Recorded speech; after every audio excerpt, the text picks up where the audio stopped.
وعلى يوم الدين نويت التعلم والتعليم والتذكر والتذكير ونفع الانتفاع والإفادة والاستفادة والحث التمسك بكتاب الله سنة رسوله صلى الله عليه وسلم والدعاء على الهدى والدلالة على الخير ابتغاء وجه الله ومرضاته قربه وثوابه سبحانه وتعالى.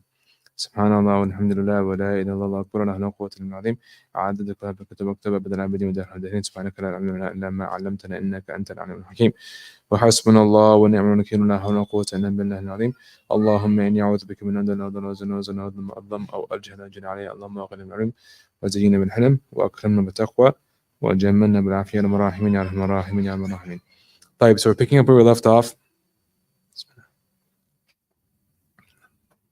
We're talking about actions that invalidate your prayer or invalidate the salah. So he says in the book, he says acts that invalidate the salah.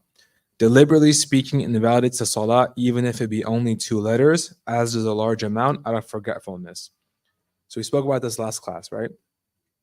That if you speak while you're praying, it breaks your prayer. And we said that if you articulate, all you have to do is articulate 2 letters on purpose and it will break your prayer. So you can say, for example, like boo, right? B-O. And that will break your prayer if it was on purpose. Okay, even if it doesn't make any sense. As long as you've articulated 2 letters, okay, on purpose, it will break your prayer. So even if, for example, like someone clears their throat on purpose, unnecessarily in prayer, it would break their prayer. Okay? And likewise, if someone articulates 1 letter, but it has a meaning, it would break their prayer. Okay? So for example, someone says A, right? The word A has a meaning in English. Okay? Or like there are various Arabic letters you can say that carry specific meaning, like qi or e, right? These would all break your prayer as well. You are permitted to articulate up to 6 letters or 6 words. Okay, if you articulate up to 6 words forgetfully in prayer, you're okay. Okay, so if someone, for example, they forget they're praying, right? Imagine someone forgot they're praying. Okay, and they're praying, but they forgot they're praying, or they're just, they're just absent-minded for a second, right? And they hear the doorbell, and they say, "Come in," right? And they're like, "Oh wait, I'm praying." Okay, so that's 2 words, right? That wouldn't break your prayer. Okay, so you're allowed up to 6 words. Okay, if you're forgetful in prayer, anything more than that would definitely break your prayer. So basically, okay, if you articulate something in prayer, words that, outside of Quran and dhikr, okay, on purpose, it breaks your prayer if it's 2 letters or more. Okay, like boo, or clearing your throat or something like that. If it's forgetful, if you're, not paying attention and you just forgot you're praying or something, you have until 6 words. Anything beyond 6 words would break your prayer. Okay? And we spoke last class about the details of that and where that's extrapolated, I think, from the specific hadith of Prophet ﷺ. Okay, so then he says a large amount of action also invalidates the salah. For example, 3 extra substantial movements: eating, drinking, exposing part of the awrah without covering it immediately, and the appearance of najasa if it is not removed immediately without holding it. So as you mentioned previously, salah is like a specific form, right? As a specific form, and you have to perform certain things in sequence. Anything that disrupts that form to a significant degree would break your prayer. So big actions, okay, would break your prayer. What are big actions? Imagine someone jumps while they're praying. Okay, like they bend their knees and they jump while they're praying. Okay, or for example, they stomp, or like they fall while they're in sujood and they bang the ground really hard so that their whole body shakes. That's one really big motion that completely disrupts your form of prayer, right? And that would break your prayer. Someone's praying and they just decide to jump. Okay, they bend their knees and they jump. That would break your prayer because you're jumping. That's complete out of the form of salah. Likewise, someone, for example, stomps really hard, or like they bang the ground really hard and they go into sujood and it shakes their body. Again, that's one motion, but it's really, really strong, disrupts the form of prayer. So your prayer is invalid. Okay, your prayer is invalid. Likewise, 3 consecutive motions breaks your prayer. So what's considered a consecutive motion? So imagine, let me give you a practical example, okay? So for example, someone is praying, okay? And they have to, for example, blow their nose, okay? You're praying, okay? And you have something in your mouth or something in your nose, and you just have to get it out, okay? You have a tissue, right? Imagine tissues in your pocket, okay? Someone, for example, right? They do this, right? One, they pause a little bit. They stick their hand in there. That's two. They pause a little bit. They bring the tissue out. That's three. They pause a little bit. And then they clean themselves, right? So notice the pauses between all of their actions, right? If someone were to look at them, they would say, okay, like that's one motion. That's second motion. That's a third motion. That's a fourth motion, right? They're not considered consecutive because you paused between each one. Versus someone does this, right? The tissue's in your pocket, and you're just like, like, all one, all several a series of motions, no gaps in between. If someone looked at it, they would say that's three or more. Okay. So he says in the book, he says a large amount of action also invalidates the salah. For example, three extra substantial movements. Okay. So when he says three extra substantial movements, he means three movements that are sequential, that are not part of the salah. Okay. So you're moving things around, you're getting things out of your pocket, or what happens sometimes is like someone's phone goes off in salah and they panic, right? And they start, shuffling for it, and it's a lot of movements, okay? Or, for example, what happens sometimes in Tarawih is someone wants to read from a mushaf, okay? And then while they're closing it and putting it away before the or sujood, they might have too many motions, right? The point is, you can't have more than more than three or more consecutive motions in salah, okay? And the way you know whether they're considered three or not is just, gaps between each motion. Okay. So you just, for example, you want to get something out of your pocket, like a tissue. One, pause a little bit. Two, pause a little bit, and so on and so forth. Okay. Similarly, when you're walking while you're praying, okay, if you have to walk while you pray, okay, each step is considered a motion. So when would you have to walk while you pray? So for example, like a common thing is, if you're in jama'ah, if you're praying in congregation, and the person in front of you has to leave salah, right? So you're praying in rows, okay? The person in front of you left salah for whatever reason, they lost their wudu, who knows, right? And you have a gap in front of you you want to fill, okay? So each step is a motion. So when you take steps, you put your right foot forward, that's one. Your left foot forward is two. Your right again is three. Your left again is four. Okay. So you want to just make sure you don't do three or more in a row. So do your right and then your left and pause a little bit. Your right and your left and then pause a little bit, and so on and so forth until you get to the spot in front of you. Okay. Or for example, let's say you're praying and something came up, you have to move while you're praying, right? Like your kid, for example, needs a space or something just happened, you have to move while you pray. Again, you can move while you pray, you can take some steps, but just make sure you don't do three or more consecutive steps. And again, each step is considered one motion. So when you move your right foot, that's one, then your left is two, then your right again is three, and so on and so forth. Okay. So a large amount of action also invalidates the salah. For example, three extra substantial movements. Okay. Yes. So anything less than three extra movements does not break your prayer. So if you do two, it doesn't break your prayer. You do one, it doesn't break your prayer. If you add an extra movement to your salah, that is from the salah. So someone deliberately does ruku' twice. Okay. Someone deliberately does ruku' twice. Or someone deliberately does sujood 3 times. Okay.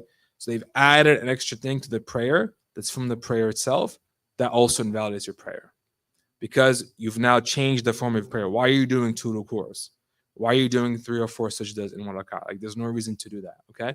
So if you've added to your prayer with extra motions, even if they're considered, something you would normally do in salah, it would also break your prayer. Okay. It would also break your prayer. Okay.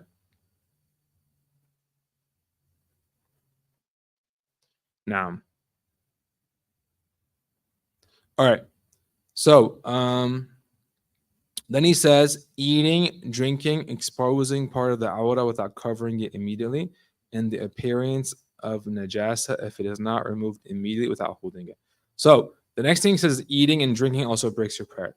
The general rule is that if something breaks your fast, if you do it while you're praying, it also breaks your prayer. So if something breaks your fast and you do it while you're praying, it will also break your prayer. So eating and drinking on purpose breaks your fast. Okay? So if you do it while you're praying, it also breaks your prayer. Okay? So someone, for example, let's say you're praying, okay, and you have something in your teeth, right? Okay? And you eat it on purpose, like, you swallow it. It would break your fast, wouldn't it? Likewise, it would break your prayer. It would break your prayer. Okay, so that's on purpose. If you eat or drink anything while you're praying on purpose, it breaks your prayer. Okay, it breaks your prayer. Okay, obviously, exception is like your saliva, right? Your saliva doesn't break your prayer if you swallow it. Now, what happens if you eat something or drink something like by accident? Okay, if you were to eat something by accident while you're praying, if it's something considered small, it doesn't break your prayer. If it's considered large, it breaks your prayer. So someone's praying, right? Someone's praying, and while they're praying, they find something small in their teeth and they swallow it accidentally. Either they forgot they were praying or whatever happened, they just swallowed it accidentally, right? If this thing was small and they consider anything smaller than a sesame seed small, so it's something really small, right? It doesn't break your prayer. But if it's something big, right? Even if it's accidental, it breaks your prayer because there's too much, you've changed the form of your prayer too much. You've eaten basically a whole morsel, right? Someone's praying and they have, like a date stuck in the back of their mouth and you swallow all they're praying, It's too much. Even if it's accidental, the fact that you swallow a date would break your prayer, okay? Would break your prayer. So eating, okay, if it's on purpose, breaks your prayer. Drinking as well, if it's on purpose, breaks your prayer. If it's by accident, if it's a small amount, which is defined as a sesame seed or less, it doesn't break your prayer. If it's larger than that, then it would break your prayer. Even if it's by accident. Okay, تفضل. So in regards to the adding an additional portion of salah, for example, like 3 sajdas. So in the scenario that someone's praying and they're unsure, they did sujood twice, Yeah. or 3 times, but they know Okay. they for sure did it at least once, Yeah. and they're like, just out of caution, I'm gonna like Do an extra one. yeah, like pick up. Yeah. So brother asked, what happens if? So we mentioned if you do extra sujood or ruku' in your prayer, it breaks your prayer, right? What happens if you're not sure how many you've done and you want to add a few extra ones just to be safe? So now this is different, right? So this case, you're praying and you're not sure how much you've prayed, how many ruku' or sujood you've done, and you have to do something. So basically, if you're ever in doubt about how much you've done of something in prayer, you assume the least possible amount. So for example, okay, you're praying and you're like, did I make ruku' or no? Right? It's possible you did, and it's possible you didn't, right? The least possible amount is what? 0. So assume you didn't make ruku' and do it again. Okay, and do it again. All right. So you're making sujood, for example, you're sitting and you're like, did I make 1 sujood or 2 sujood? Right? The least of the 2 is what? 1. So you do an extra sujood. Okay, you do an extra sujood, right? In these cases, it doesn't break your prayer because you have a reason to add another one, which is your doubt, right? You're suddenly doubtful how much you've done or not, right? What breaks your prayer is if you do an extra one without any reason to. Okay, someone just decides to do more sujood or more ruku' while they're praying. Okay, this can happen sometimes. I mean, it's rare, but it can happen. Like you see it sometimes with kids, right? Like they might be praying behind the imam and they'll do ruku' with the imam. The imam takes a long time. They get back up, and then the imam's still in ruku' and they feel awkward being standing while everyone else is in ruku'. They'll go back into ruku' again. They're a child, right? They're a child, but still, like if that was an adult doing that, right, their prayer would be invalid. Their prayer would be invalid.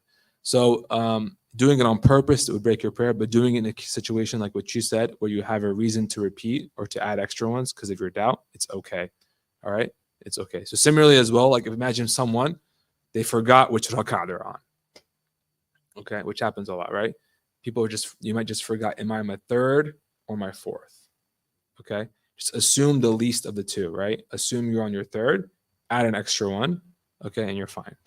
So an Okay. example of that is like someone goes and prays Hanafi with his message for the first time. And they say Allahu Akbar. Okay. But they're not actually going to the court. Oh, okay. So that's different. That's like they realize they're, yeah, you come back up and you're fine. Yeah. Yeah. So he's saying basically if someone confuses the takbir of the imam, it's a takbir for like the imam is doing takbir to raise his hands, like to do qunut, right? And then they think he's going to the court, so he goes into the court. That doesn't break your prayer. Yeah. Because you're in congregation and you just have to come back up to follow the imam. Go ahead.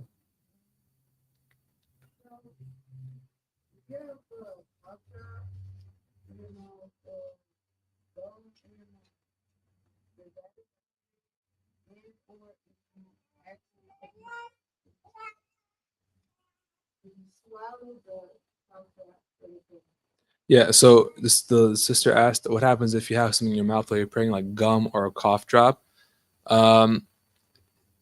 It's best to avoid praying with things like that in your mouth because it can, just like how, for example, you can't chew gum while you're fasting, right? And you can't, have a cough drop in your mouth while you're fasting because it can change your saliva and you end up swallowing your saliva and you've broken your fast, right? Similarly, while you're praying, okay? So, you have gum in your mouth while you're praying, or you have, a cough drop in your mouth while you're praying. That stuff changes your saliva. The color of it will change. The smell of it will change. The taste of it will change. You'll swallow that while you're praying. It'll break your prayer, okay? Theoretically, there are some things you can keep in your mouth and pray, right? And if you don't swallow it, it shouldn't break your prayer. Like, for example, someone has a button in their mouth, right? A button's not going to change your saliva, right? You know what I mean? As long as you don't swallow it, you can pray like that and it wouldn't break your prayer. It's a theoretical thing. You shouldn't do it anyway because it's probably very distracting. But things that change your saliva, like cough drops, breath mints, gum, okay? You should take them out before you pray. Okay? Go ahead.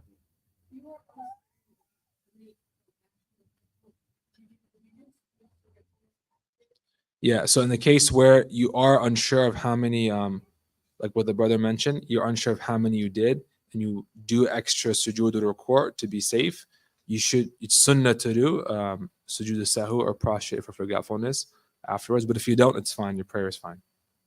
Your prayer is okay. All right. Like, so he says eating and drinking would break your prayer. Okay. Eating and drinking would break your prayer. Then he says exposing part of the aura without covering it immediately also breaks your prayer. Now he doesn't go into detail here, but essentially exposing your aura comes into happens in several ways. The first way it can happen is if it happens of your own accord. So what does that mean? Like, for example, let's say someone like they're wearing, how do we phrase this? They're wearing their clothes a certain way that when they're standing, their aura is covered. But if they go into the core, their aura gets exposed. Okay? Their aura gets exposed. All right? Either, for example, a woman's scarf slips, or a man's pants, slip, or his shirt, is too wide. And when he goes into the court, like it hangs down. The point is, however you're dressed, when you're standing, your aura is fine. But when you go into the court or sujood, your aura gets exposed, right? In these kind of scenarios, there's no going back. Once your aura is exposed, your prayer is invalid. Okay? A really good example is like, a man, for example, like let's say he goes into sujood and his lower back gets exposed because his shirt's too short. Okay? All right? In this case, even if you cover it immediately, all right, your prayer is invalid. All right?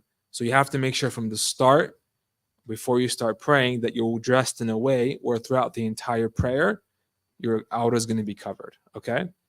That's the first way your aura can get exposed. Something that you've done of your own actions in prayer to make them exposed. Okay? The second way your aura gets exposed if someone else comes and does something to expose your aura. So you're praying, right? And maybe you have a baby in the room or just an adult who's, up to no good, comes and just like takes something off your clothes, right? Takes your shirt off, takes your hijab off, something like that, right? All right. Your prayer is also invalid. Okay. So long as, your aura is exposed as a result of someone's actions, there's just no going back. Your prayer is invalid. You have to start over. Okay. Now let's say your aura gets exposed because of no one's actions. So you're standing and, you're praying, and then a big gust of wind comes, and lifts some of your clothes, or lifts your scarf, or lifts your pants or your shirt or something like that, okay? And exposes it for a second. In this case, if you were to cover it immediately, you're okay. Okay? If you were to cover it immediately, you're okay, right? This is not a result of someone's actions, right? The first two examples we gave, your exposure is because of your own actions or the actions of someone else. But in this case, it's just almost like an act of God, right? Like a wind comes or something just happens and your out is exposed because no one specifically came and did anything, but something just happened, okay? In this case, if you're to cover it immediately, your prayer is okay. But if you let it, you leave it exposed, okay, without covering it immediately, you have to start over and your prayer is invalid, okay? You have to start over and your prayer is invalid, okay? طيب. Then he says, and the appearance of najasa if it is not removed immediately without holding it. Okay, so there are certain things, if you were to hold on to them while you're praying, okay, it would break your prayer. Okay, certain impure substances, if they were to appear on you, okay, it would break your prayer. So let's say, for example, you're praying, okay? Let's say I'm praying just like this, okay? Just like this with a shawl on my shoulder, okay? All right, I'm praying outside, and what happens? A bird comes and, alas, like something falls on my shawl, okay, from the bird, right? The bird, defecates from the sky and it falls on my shawl, all right? If I keep praying with this shawl on me, okay, I've invalidated my prayer. What do I got to do? I got to get it off, okay? Notice how he words it in the book. He says, the appearance of najasa if it is not removed immediately without holding it. If I do this, right, I've invalidated my prayer, right? Why? Because I'm holding onto something that's, impure. It's no different than just leaving it on my shoulder. You know what I mean? It's no different than me just leaving it on my shoulder. Versus if I were to just do this, I just push it off. Okay, I'm not actually holding it. So what's not allowed while you're praying is to have impurities on you or to hold on to impurities. Okay? But in the case where something happens to you and impurities fall on you while you're praying, okay, you can push them off. Okay, you just can't hold it with your hand and actually do that. Okay, you can just push them off. All right. So if impurities appear on you, okay, while you're praying, you can remove them immediately as long as you don't hold on to them. Now, sometimes impurities might appear on you and they're excused. Okay, and they're excused. The perfect examples are your own blood. Okay, let's say you're praying, okay, and you notice you're bleeding. Okay, you notice you're bleeding. Okay, that's fine. That's excused. As long as you didn't do anything to make yourself bleed, like someone scratches themselves profusely while they're praying and make themselves bleed, or they pop something on their body while they're praying to make themselves bleed. As long as you didn't cause the bleeding, right? Okay, and you're just praying and it starts bleeding. You're just bleeding, right? Even if you bleed so much, your entire clothes are covered in blood. All right. If it's your own blood, okay, it's excused. Okay, it's completely excused. All right. If it's someone else's blood, okay, then that's problematic, right? If it's a small amount, it's excused. If it's a large amount, it's not excused. Okay. So someone comes, someone's praying. Okay. Imagine you're praying. All right. And then, you have a kid and they come and they touch you. Like, imagine they're bleeding, right? And they touch you with their blood. All right. If it's a small amount, all right, it's excused. Like, imagine they just have, like that. But if it's a large amount, they slap you and they have their whole palm print of blood on your shirt. You can't get it off. You can't just take off your shirt while you're praying. It's too many movements, right? Khalas, your prayer is invalid. You have to start over. Okay? Your prayer is invalid. You have to start over. Okay? Now, one thing to remember as well, and we think we've alluded to this in the past, that you shouldn't just be, your default assumption with things is that they're pure unless you know otherwise. So imagine you're praying, okay? This might happen a lot, right? You're praying and you're in sajda, okay? You're in sajda, and while you're in sajda, your baby comes and they're not, they wear a diaper, they're not potty trained, they climb on your back, okay? There's no reason to assume their diaper's dirty, okay? Just assume it's clean unless you're absolutely sure, right? Based on evidence that you can see or smell or something like that, right? Or you can detect that their diaper's dirty. So you just assume their diaper's clean and you can keep praying. Okay, you can keep praying. Okay, so if someone comes and throws something on you while you're praying, there's no reason to assume that's najasa unless you're absolutely sure. There's no reason to assume a baby who climbs on your back while you're praying, is has a diaper full of impurities. All those things are not necessary. The default assumption is always going to be that anything that lands on you or touches you is pure, unless you are, reasonably sure, 100% sure that it is otherwise. Okay, fight. Are there any questions? Okay. So that is in terms of eating, drinking, and exposure of aura and appearance of najasa while you are praying. Okay, while you are praying. The last thing he says before he ends this section, he says, if a worshiper goes ahead of the imam by two integral elements, and likewise, if he falls behind the imam by two integral elements without legitimate reason, his salah is also invalid. Okay, so here, this is now a new topic, okay? So, imagine someone's praying in Jama'ah, okay? Imagine someone's praying in Jama'ah, okay? Someone goes ahead of or falls behind the imam by two integral elements without an excuse. What's an example of this? Okay, an example of this is, okay, someone's praying, all right, and they're just khalas, like they go into the court before the imam for whatever reason, all right. They just they're in a rush, or they're just whatever it is. There's really no good reason. The Prophet ﷺ hadith, he said the person who basically races the imam in salah will be resurrected with the head of a donkey, right? Like, this is your imam, this is someone you're following while you're praying. You have to follow them. You can't just race them, okay? You have to do everything after they do it. So you're, for example, praying behind the imam, and someone decides to do the court before the imam, okay? This is actually haram. They're sinful, okay? You have to follow the imam in those actions. If you do the court before him intentionally, he's still standing, this is actually haram. Like, he does it a court. Is this prayer invalid? No, because he's only ahead of the imam by one action. Okay, so he, for example, he's in the ruku' and the imam is still in a standing position doing Fatiha or the surah or something like that. Okay, this gentleman, this man who's racing the imam, decides to come up from ruku' and is standing again. His prayer is still not invalid. His prayer is still not invalid. Okay, as soon as he leaves the standing position after the ruku', the i'tidal, and starts to go into sujood, if the imam is still standing, his prayer is invalid. Okay? His prayer is invalid. So look at what the book said. He said, if a worshiper goes ahead of the imam by two integral elements, okay, his prayer is invalid, right? So the imam is standing, the person was standing, right? He went into the court, imam is still standing. He came up, imam is still standing. He starts going into sujood, all right? So now between him and the imam were how many positions? Two positions, right? A ruku' and a standing after ruku', an i'tidal. Two positions between himself and the imam. His prayer is invalid. Okay? His prayer is invalid. Similarly, if he delays or lags behind the imam with no excuse either, he's just lazy. I'm not going to go into the ruku', I'm going to wait. Okay? If he gets behind the imam by two actions, his prayer is also invalid. So the imam, for example,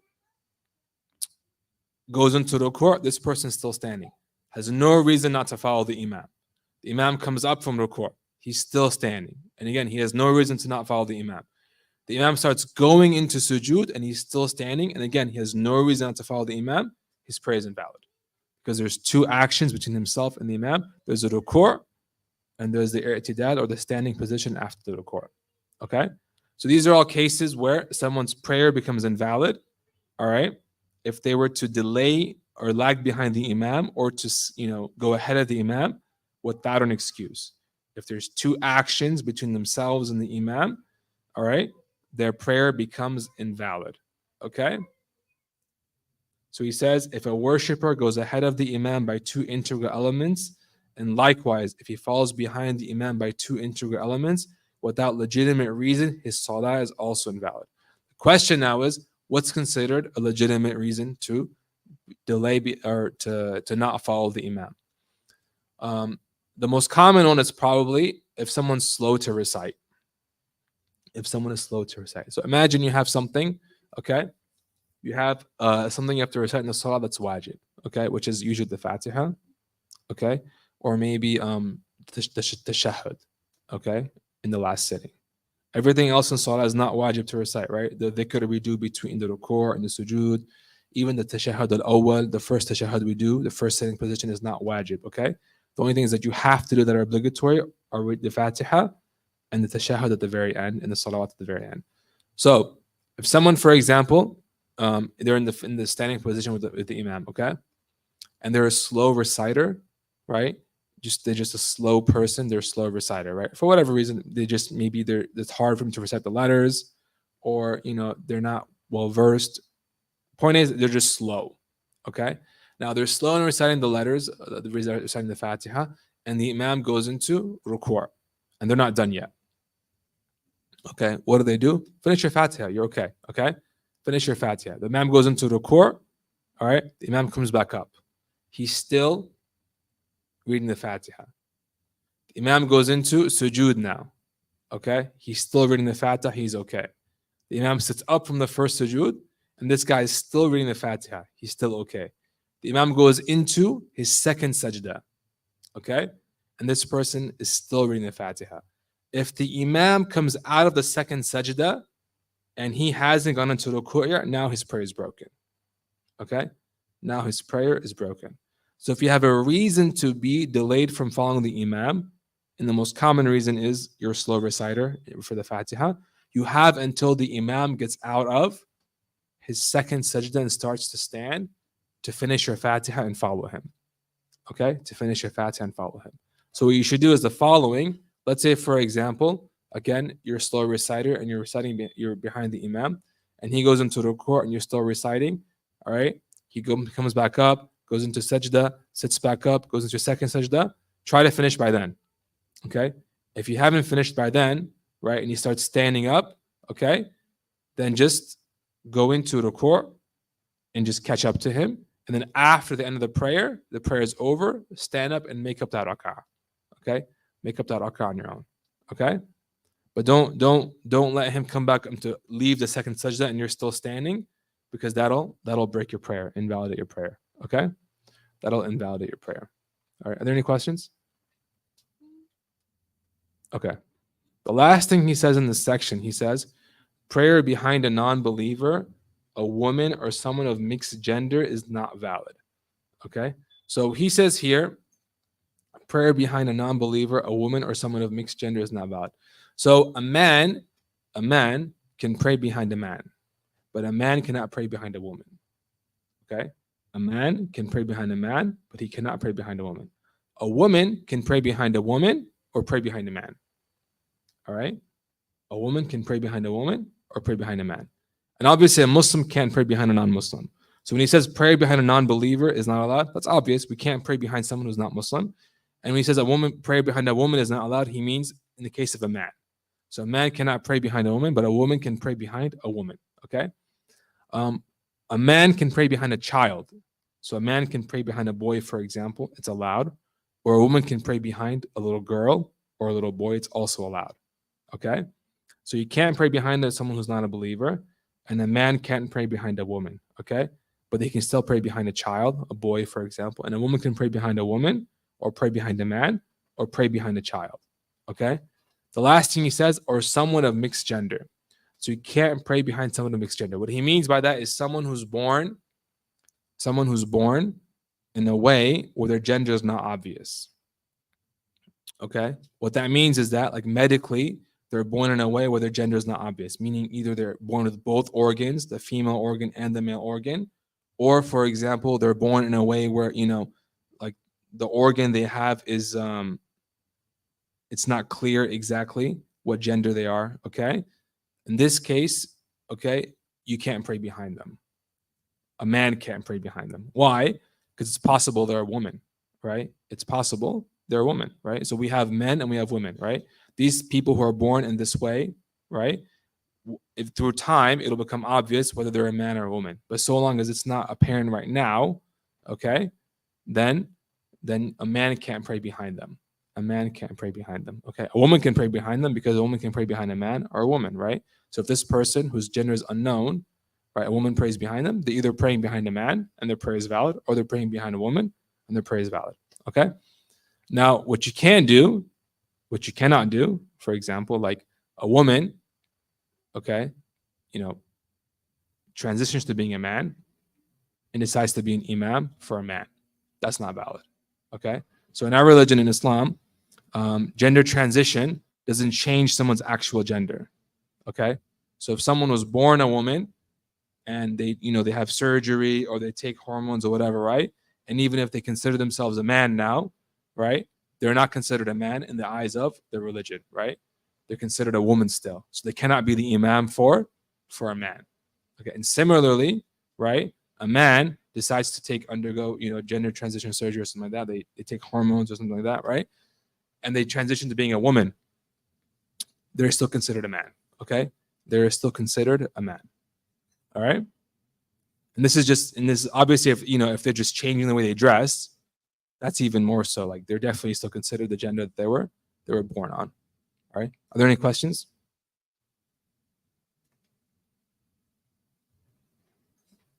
Okay. Go ahead.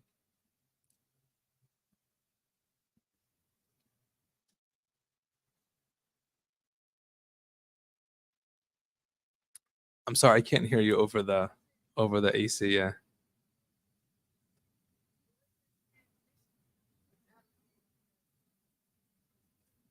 Would their transition invalidate their Islam? You mean like if they were to transition, would they become not Muslim? So gender transition. So a man, for example, transitioning to being a woman, or a woman transitioning to being a man, that's haram. Okay, it's sinful, but it doesn't necessarily take someone out of the fold of Islam. They've just done something that's sinful. It's no different than, for example, someone decides to, cut off their own limb. They cut off their own hand, or they cut off their own foot, right? They've changed something about their body, okay, all right, that they're not allowed to. And so they're sinful, but it doesn't necessarily take them out of the fold of Islam. All right.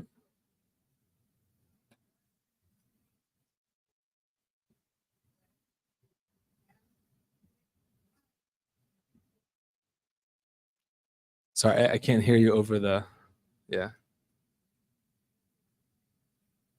Mic? Can we give her a mic?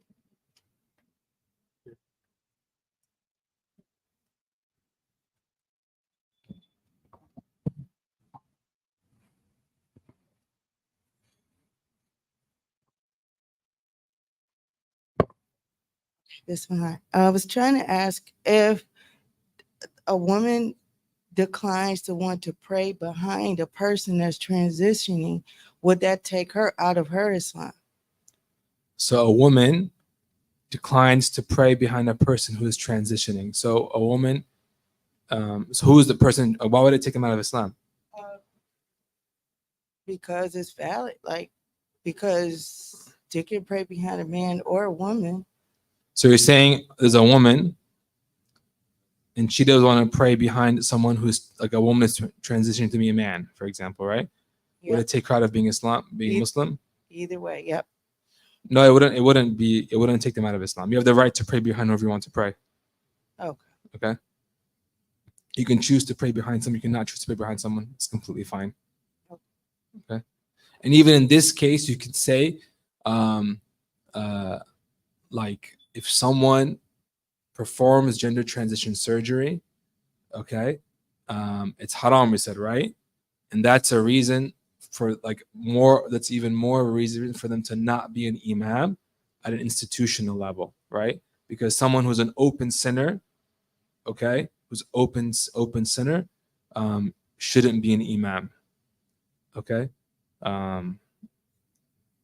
versus someone who, for example, may have sinned in the past and repented and turned their life around, then that's a different story. Yeah.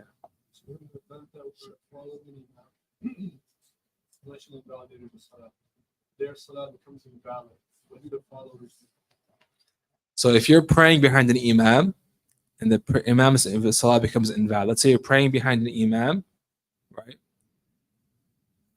Let's say you're praying behind an imam and something happens that makes the salah invalid, the first thing is, okay, don't assume the imam's salah is invalid, right? Don't make assumptions. Let's say you hear the imam clearing his throat while he's praying. Just assume he's doing it because, he has no control over it, okay? Or that he has to do it to read the Fatiha, for example, okay? But let's say something else happens that it is in his control, okay? All right? So you're praying behind an imam and you see like, okay, he's going into ruku or sujood and his aura is about to be exposed, okay? You can disconnect your prayer from his and start praying on your own. Okay? So you can break the intention of following him as a congregant and just finish your prayer on your own. That's an option. Okay, that's an option that most people can follow, yeah. So you can pick up where you left off. And no, you just resume as if you're on your own. Yeah. Okay, as if you're on your own. Yeah. And this is really this kind of question, honestly, it's more of an indicator to people who want to be imams that they have to burden a lot of responsibility, right? So if you're someone, right, who is being asked to be imam to pray, in front of a bunch of people, okay, make sure like you're dressed in a way and you know enough about how to pray where people's prayer behind you is not going to be invalid because your lower back was exposed or your knees were exposed or this happened or that happened. Okay. And you mentioned the third type that you could say that may invalidate the salah is like, it's an act of God, like the way the rest of the matter. What if you're dressed in a way that generally when you're praying you're fine, but let's say a person makes you too fast, wearing a jacket may be heavy, it pulls down their cover. Yeah. So he said, what happens if, for example, someone's praying in a way or dressed in a way that they might expose themselves due to a specific, unusual, like if they pray too fast or something, right? It'll expose themselves. That goes back to category 1. The exposure is a result of your actions, right? You're the one who moved and made yourself get exposed, so it would break your prayer. So even if, like, say it's proper attire, Yeah. or like a sudden jolt or whatever movement, Yeah. because it was your move, regardless if you covered up or not. Exactly. Yeah. Even if it's like a very unusual circumstance or very rare. Okay. All right. It can still break your prayer. Like, for example, I'll give you an example. Okay. Let's say you're praying. Okay. You're praying. While you're praying, let's say you're dressed, with the long, like what you're wearing, a long thobe or something. Okay. You're praying, or a woman's dressed like she's wearing a dress or something, right? And she's praying. The person next to her steps on the hem of her skirt or steps on the hem of your thobe, right? And while you're getting up from sujood, it just rips.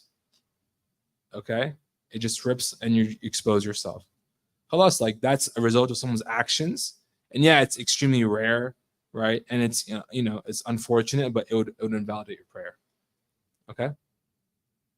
Yeah. Anything else? Any last questions? Nothing? Okay, so we covered the things that invalidate your prayer. Deliberately speaking, even if it's only 2 letters, tamam, or a large amount if it's forgetfully, breaks your prayer. And we said a large amount is considered 6 words, or more than 6 words. Okay, it's considered a large amount. A large amount of actions also invalidates your prayer. For example, 3 extra substantial movements. And we said large actions are either one action that's so big, it just disrupts the form of your prayer, like someone jumping in salah, for example, or 3 consecutive actions. Now, there are some actions you can do that don't harm your prayer at all, right? Someone has an itch, right? So someone, for example, like they just have an itch, they have to scratch while they're praying, and they just do this, 1, and they itch with their fingers. Small movements of your fingers, okay? Small movements of your fingers don't break your prayer. Okay, so if you, for example, have to itch something, all right, it doesn't break your prayer. If you have to count something while you're praying, it doesn't break your prayer. Let's say during prayer you want to count how much of a specific dhikr you're doing. Okay, you're going to count on your fingers, for example, right? Small movements of your fingers don't break your prayer unless you intend you're just playing. Someone just tapping because they're bored, or just making funny motions. If they're intending to play around while they're playing, anything they do breaks their prayer. But small motions of your fingers while you're praying, for the sake of itching, counting, what you're reciting, it doesn't break your prayer. It's considered trivial. It's not even counted against you. Okay. So then he says eating and drinking. We cover that as well. If you eat or drink intentionally, it breaks your prayer no matter what. If you eat or drink unintentionally, if it's a small amount, it's excused. If it's a large amount, it's not excused. It breaks your prayer. Exposing your aura, we said, breaks your prayer if it's a result of someone's actions, whether they're your own or someone else's. And if it's like a breeze or a wind, you have to recover. You have to cover yourself again immediately, or else your prayer is invalid. Okay. Lastly, he said, if a worshiper goes ahead of the imam by 2 integral movements, or falls behind him by 2 integral movements without an excuse, their prayer is invalid. And we said 2 movements means what? The person is still standing, for example, and the imam is gone into ruku', come on up from ruku', and is about to go into sujood, right? So if the imam leaves the standing position to go into sujood and this person is still standing, their prayer is invalid. Okay? And we said that you're excused. When you're excused, if you have to, for example, if you're a slow reciter or something like that, you're excused until how many? For 3 long motions, they say, which is essentially, if you're standing to read the Fatiha and your imam is a much faster reciter than you, you have until the imam comes up from his second sajda to finish your Fatiha. If the imam stands from his second sajda and you're still in the Fatiha, it would break your prayer, right? So what you should do is what? You should just, if you see your imam in the second sajda and you're not done yet, just do ruku' and start following him, all right? And all you do is at the end, just make up an extra rak'ah after the imam gives his salams, all right? After the imam gives his salams. And we said, obviously, you can't pray behind someone who's not a Muslim, and a man can't pray behind a woman, and you also a man can't pray behind someone whose gender is unknown, like if they're born with ambiguous private parts, or both, for example, until their gender becomes known through the biological reasons. Okay? So with that, we'll end for today. And we have about 10 minutes till prayer if anyone wants to go make wudu or freshen up or something, and we'll call the adhan. So we end with the fact that Allah gives us tawfiq to take beneficial knowledge, to act upon it, and to spread it all over the world. It makes the Prophet happy with us and rewards our teachers, our shuyukh, and our loved ones, and those who have rights upon us with the Hadrat al-Nabi.